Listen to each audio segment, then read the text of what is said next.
Pada suatu hari yang cerah, pagi-pagi sekali, Gajah Poro telah berangkat ke sawah untuk membajak sawah milik mertuanya yang berada di luar dusun Pangkur, yaitu di dusun kecil yang bernama Ayugo, agak jauh dari Pangkur. Gendok, Kenendok, aku akan berangkat ke sawah di Ayugo. Hujan sudah mulai turun dan sawah itu harus dibajak. Nanti kau kirim makan ya. Baiklah, Kang, jawab Ken Endok. Buatkan sayur jagung untukku ya, dan jangan lupa. Pria itu menahan kata-katanya dan tersenyum. Apalagi, Kang? Jangan lupa nanti malam. Sudah terlalu lama aku bersabar, dan engkau berjanji malam nanti kan? Ih, Kakang Gajah Puro. Ken Endok mengelak dengan kata-kata sambil menundukkan mukanya yang menjadi kemerahan. Sambil tertawa-tawa, Gajah Poro berangkat ke sawah.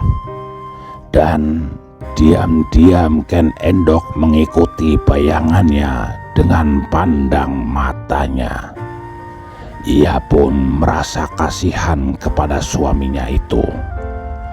Bagaimanapun juga, Gajah Poro seorang suami yang baik dan sabar. Sayang, kalau saja seganteng pemuda yang dijumpai menunggang kuda itu, siapakah gerangan pemuda itu? Dari mana dan mengapa pula sampai sekarang tidak pernah dijumpainya lagi? Perasaan kecewa dan duka melanda hatinya, dan Ken Endok segera pergi ke dapur untuk memasakkan nasi dan sayur jagung pesanan suaminya, sambil mencoba untuk mengusir kenangan tentang pemuda itu.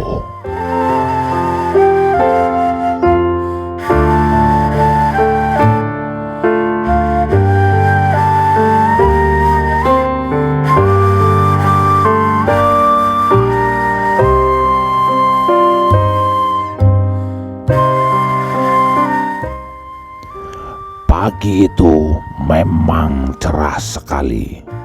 Matahari memancarkan cahayanya dengan bebas tanpa ada awan hitam yang menghalanginya. Jagat raya nampak terang benderang dengan cahaya matahari pagi yang keemasan.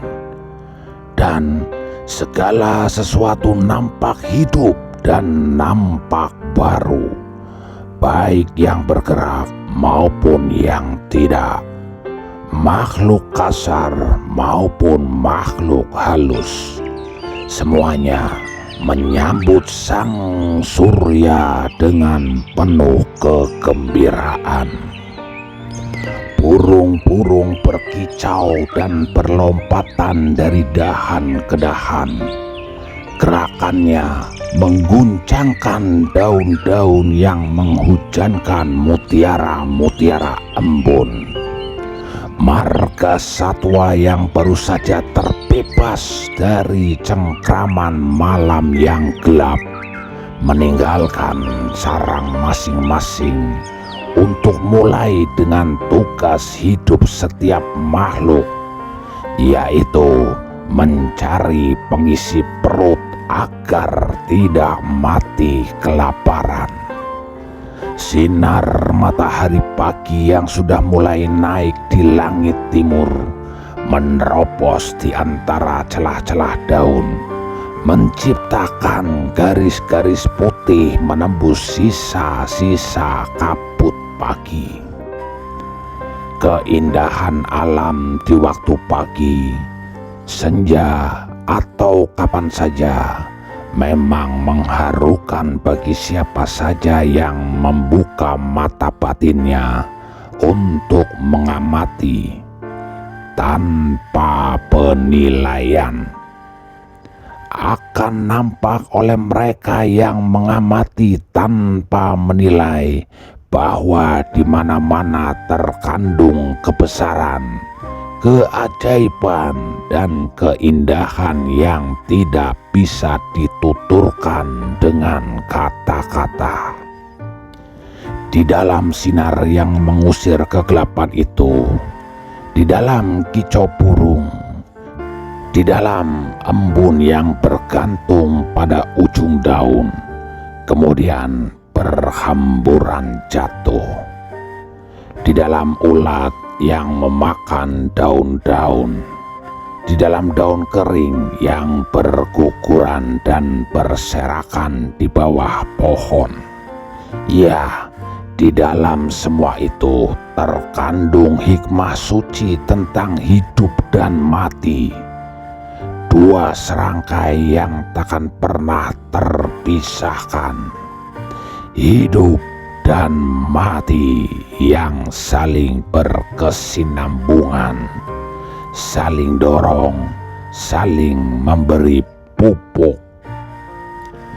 Gadis yang melangkah seenaknya melalui jalan itu tidak mempengaruhi suasana, bahkan nampak serasi, seolah-olah dia memang sudah seharusnya di situ dan berjalan di tempat itu. Ken Endok menggendong sebuah bakul berisi nasi, sayur jagung, dan bakaran ikan lele, juga sambal dan sebuah kendi yang berisi air yang jernih. Suasana pagi yang cerah itu mencerahkan hatinya yang sudah berhasil melupakan wajah yang selalu membayanginya. Ia selalu bersenandung kecil, dan begitu bersenandung, gadis ini teringat lagi akan Ki Bagus yang selama ini dirindukannya. Maka tembangnya pupuh Kinanti. Duhai Nimas Ken Endok, betapa terenyuh hatiku mendengar rintihan hatimu itu. Agaknya aku telah bersikap kejam terhadap dirimu, Nimas. Ken Endok terkejut bukan main ketika tiba-tiba saja di depannya telah berdiri seorang pemuda yang bukan lain adalah Ki Bagus, yang selama ini membuat hatinya tidak bisa tenang, tidurnya tidak bisa nyenyak, makannya merasa tidak enak. Dan kini pemuda itu nampak lebih elok daripada ketika ia melihat yang pertama kali. Dada yang tak berbaju itu tampak bidang dan tampak penuh, berkulit halus, namun di dalamnya membayang kekuatan yang membuat jantungnya tergetar hebat. Ken Endok merasa malu bukan main teringat akan tembangnya tadi. Betapa tidak, tembangnya itu berarti ada kupu-kupu kuning terbang makin tinggi. Mendengar tangisnya kembang, segera menghampirinya untuk mengobati yang sedang sakit di dalam hatinya. Tembang itu secara halus mengungkapkan rasa rindunya, walaupun tidak ditujukan kepada suatu nama. Mendengar suara yang lembut itu, Ken Endok menundukkan mukanya. Bakul yang dibawanya hampir saja terlepas dari tangannya, karena tangannya bergetar dan menggigil. Jantungnya berdegup-degup di dalam dada Ken Endok. Sejak ia menjadi istri dari Gajah Poro, belum pernah mereka sepelaminan. Belum pernah mereka bermain cinta. Semua ini terjadi karena ia rindu kepada pria ini. Sekarang pria idamannya sudah berada di depannya, bahkan menembangkan kata-kata yang menyatakan keinginan hatinya. Ia tahu bahwa kalau sekali ini ia tidak berani nekat, selama hidupnya ia akan menyesal dan hidupnya merana. Hidupnya akan sengsara. Maka ia pun memberanikan dirinya dan mengangkat mukanya. Dua pasang mata bertemu pandang. Terjadi getaran-getaran melalui sinar mata itu yang langsung mengusik hati. Pandang mata mereka saling melekat, seperti melekatnya dua perasaan hati yang tidak nampak. Aduh Raden, saya mohon agar Raden tidak mencabik-cabik hati saya.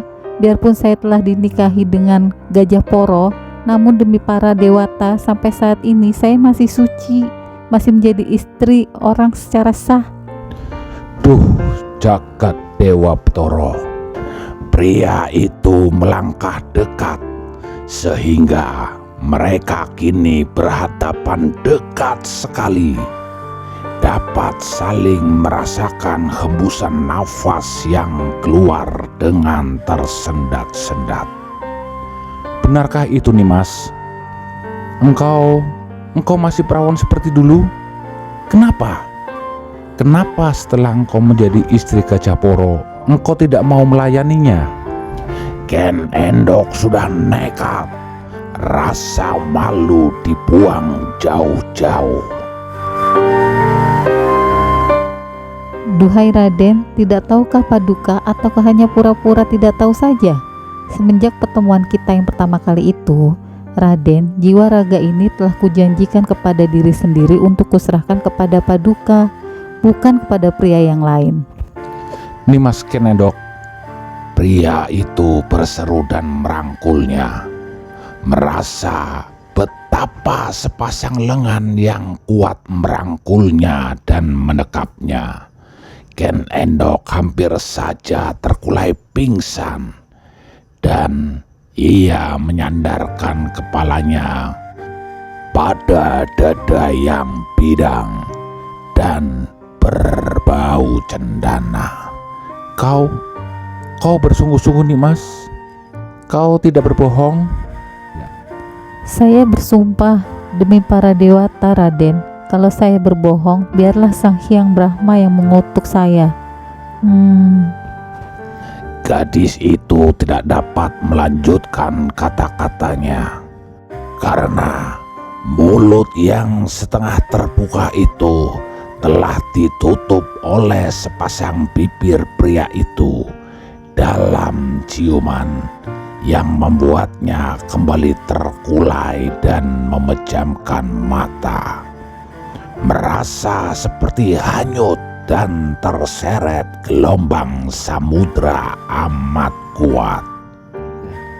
Kenapa kau lakukan itu? Kenapa kau lakukan itu? Setelah ciuman itu dilepaskan, gadis itu berbisik-bisik, mengulang-ulang kata-katanya, sehingga seolah-olah pertanyaan itu bermaksud mengapa pemuda itu menghentikan perbuatannya. Nimas Ken Endok, jangan kau bersembarangan bersumpah, apalagi kepada Sang Hyang Brahma, karena ketahuilah bahwa aku adalah titisan Sang Hyang Brahma itu sendiri. Pemuda itu tertawa, maksudnya berkelakar saking girang hatinya.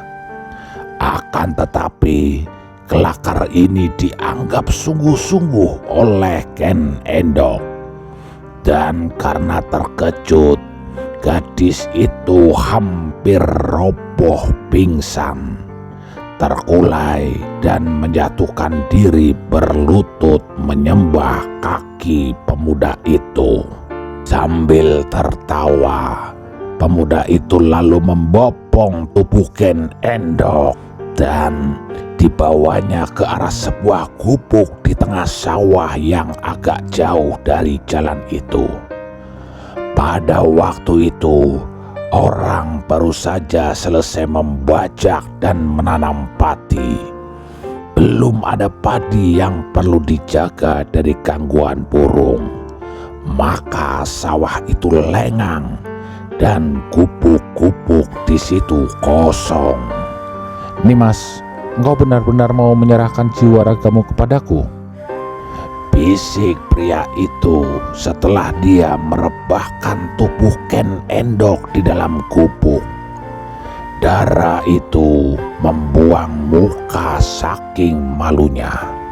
Akan tetapi dia mengangguk perlahan.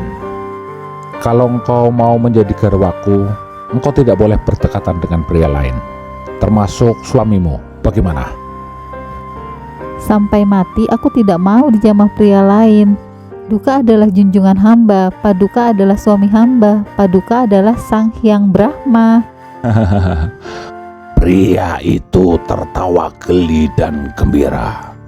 Dan tidak lama kemudian, tidak terdengar lagi percakapan mereka, kecuali hanya desahan-desahan, dan gubuk yang hanya terbuat dari bambu itu pun terguncang-guncang. Kalaupun pandang mata sudah berpadu senyum, mengandung lautan madu, uluran tangan sudah pula disambut. Segala sapa sudah dijawab. Kalau dua hati sudah bersatu, segala pun bisa terjadi.